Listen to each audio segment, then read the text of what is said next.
the more solidified I become into following Jesus, the more I also am solidified and convicted of following my inner sophisticated savage.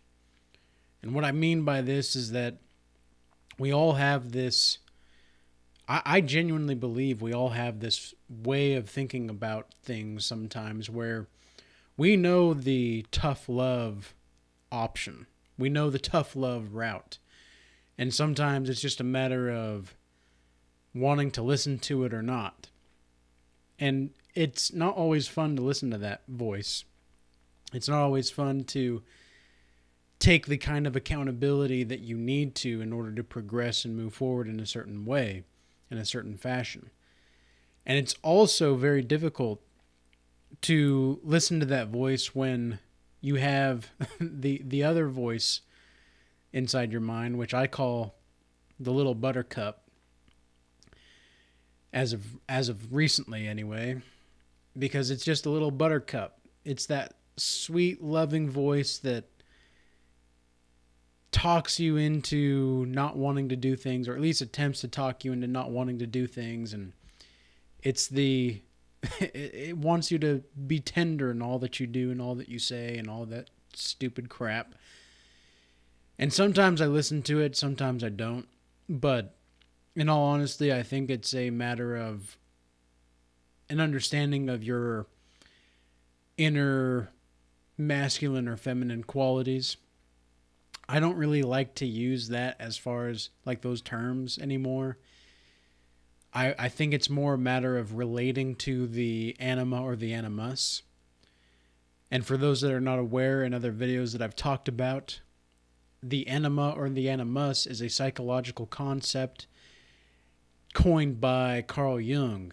And the anima is the feminine totality of experiences within the male psyche, and the animus is the masculine totality of experiences where it is in the woman's psyche. Now, relating to those, I think, is the inner masculine or the inner feminine, depending on how you look at it. But again, I don't like to use that kind of term.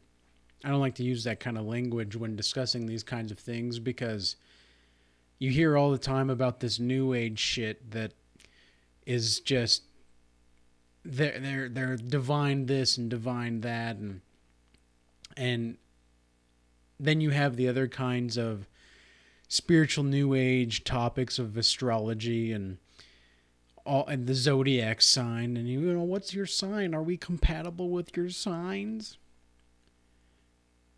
Ask yourself honestly if that ever falls in line with the inner sophisticated savage voice. It absolutely 100% does not.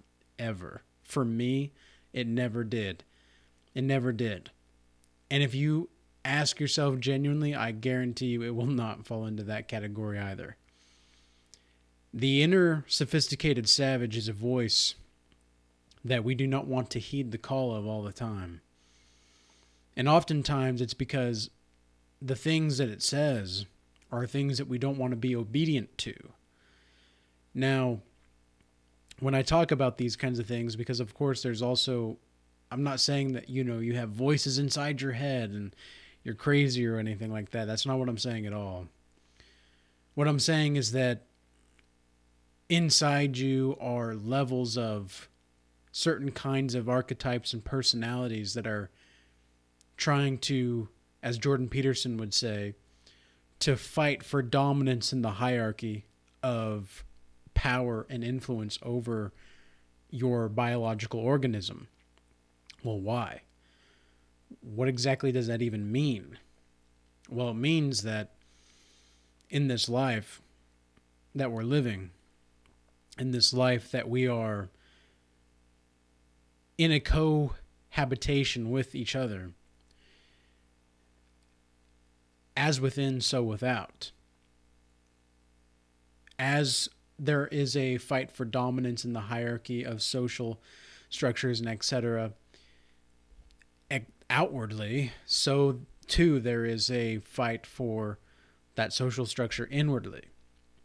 And the reason that it's hard to listen to the inner sophisticated savage is because oftentimes it takes a lot of effort to do the things that it says that we ought to do.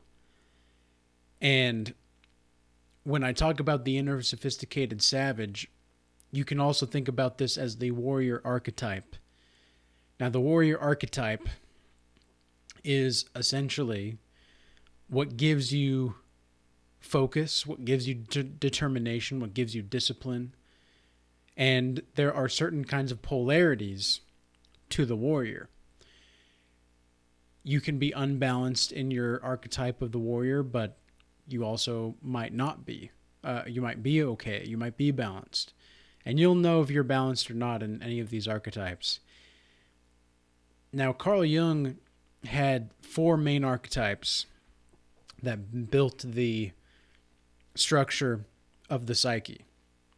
And there's a book called The King, Warrior, Magician, and Lover. And in that book, it builds off of not only is what Carl Jung says about the 4 main archetypes true, it's like there's a separate branch, same tree, different branches of the psyche inside this certain form of the psyche. And as a man, it's very important to almost create a map of your own psyche. And it can be weird about that. Like, it can be a strange thing to do, because whenever you're meditating, if you've ever meditated before, and you sit there with your eyes closed and you listen to your breath and you feel the sensations of the room, you feel the temperature of the room, you feel the air going in and out of your nose, you notice what it's like to be you, you'll soon realize that you don't have like a space or a point in which your consciousness is focused on. You think that it's here. You think that it's up here in your mind. Oftentimes, people do think that they are the, as Sam Harris would say, the author of your thoughts. You're not the author of your thoughts. Now, Sam Harris, I don't want to say, I have respect for Sam Harris in certain regards, but for anybody that does know him or has followed him, they'll know that over the past few years, he's seemingly gotten Trump derangement syndrome and can't recover. But he was one of the people that helped me on my meditation path when I first started about 4 or 5 years ago. And I do have gratitude for him for that. But anyway, that's a side note. I'm not endorsing him. That's my main point here. I do, however, see value in what Jordan Peterson has to say in regards to the fighting for dominance. Why? Because in this book, The King, Warrior, Magician, and Archetype, or The King, Warrior, Magician, and Lover, the archetypes themselves can struggle for power in the psyche. Now, as I mentioned earlier, Carl Jung's map of the psyche was the persona, which was basically the mask that you wear to society to fit in, to make it seem like, you're someone that can be accepted into the society. Everybody has a persona. Then you have the ego, which is a level below the persona. And then you have the shadow, which is more so the darker parts of ourselves that we're not always conscious of. Then we have the anima or the animus. And then we have the self, which embodies all of that altogether. So the book, King, Warrior, Magician, and Lover, is more of a component of the self archetype. And so in each of these archetypes, there's going to be ways that people dominate and try to fight for power within your psyche. You may not even know how that happens. You may not even understand what it's like to have that happen consciously. Like, you may not even be aware of it, but it is very, very much the case.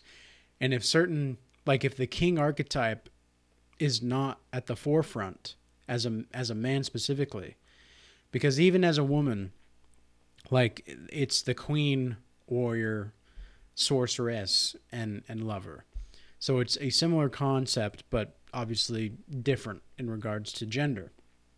And so it's really vital for you as a man to map your consciousness in this way. It's very, very vital for your self development. It's vital for your self improvement. And it's vital for your overall spiritual well being. The reason for that is because if your king archetype is not at the forefront, and remember, you are the vessel of the king archetype, you are a vessel for all of these archetypes.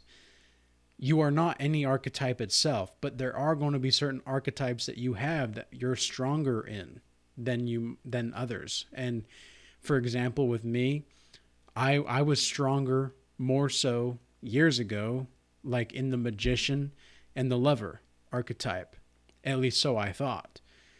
And it was more so that those were the ones that I just had yet to develop because they were, well, it's not that I had yet to develop them. It's like they were the most, they wanted to rise the most at the time. They wanted to like get their fill.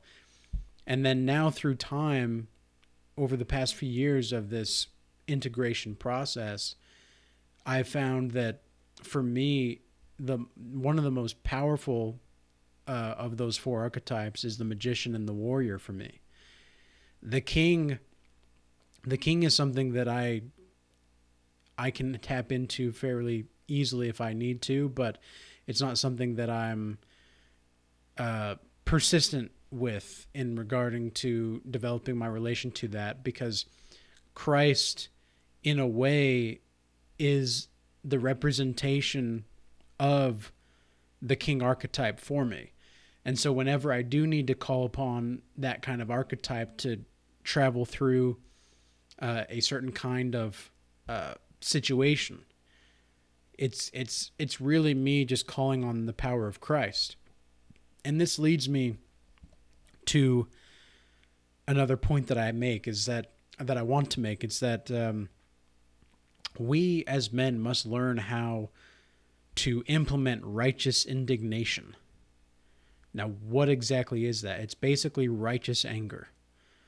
You have to be able to look at yourself in the mirror and see whatever kind of demons that you're dealing with in those archetypes, because there are polarities within the archetypes. You can be sadist or masochist in the lover. You can be a sadist or masochist in the warrior. You can be a tyrant in the king archetype, or you can be a wimp in the archetype of the king as well. You know, there's different levels and forms of the archetypes as far as the mapping them goes. And so learning how to implement righteous indignation is going to help you not only develop your king archetype, it's going to allow you to develop your warrior archetype, and it's going to allow you to develop your magician.